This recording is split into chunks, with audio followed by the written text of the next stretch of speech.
আখিকে বউ সাজতে দেখে এবার তেলে বেগুনে জ্বলে উঠল তিশা। আখির এই বউ সাজের রূপ এবং সকলের প্রশংসা শুনে সেও যেন আর চুপ থাকতে পারল না, সরাসরি সেও নতুন লুকে হাজির হয়েছে।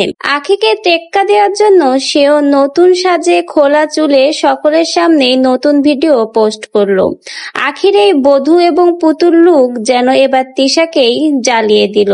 সেও এবার শুভ্র শাড়িতে নিজেকে সাজিয়ে নিয়েছে। আখির থেকে কোনো অংশে যে সে কম না, এবার যেন আখিকেই সেটা দেখিয়ে দিল। আখির এই নতুন বধূ লুক দেখেই তেলে বেগুনে জ্বলে উঠল তিশা এবং সেও শুভ্র শাড়িতে খোলা চুলে ভিডিও পোস্ট করলো। সে যে আখির থেকে কোনো অংশ কম না, সেটাই যেন এবার তার ভিডিওর মাধ্যমে বুঝিয়ে দিল। শুভ্র রঙের শাড়িতে এবং খোলা চুলে নিজেকে যেন ফুটিয়ে তোলার প্রচেষ্টা। আখির এই বধূ বেশের লুক হয়তো একেবারেই পছন্দ হয়নি তিশার, এজন্য তিশাও নতুন শুভ্র রঙে নিজেকে সাজিয়ে নিয়েছে।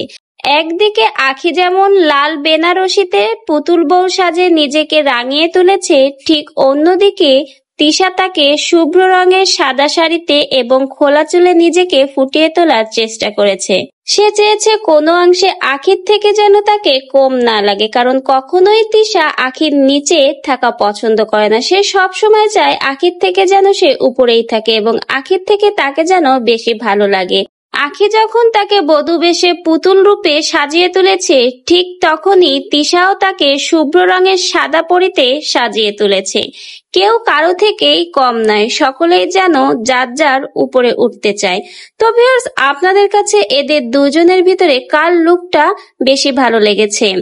আখির পুতুল বউ না তিশার খোলা চুলে শুভ্র পরি লুক?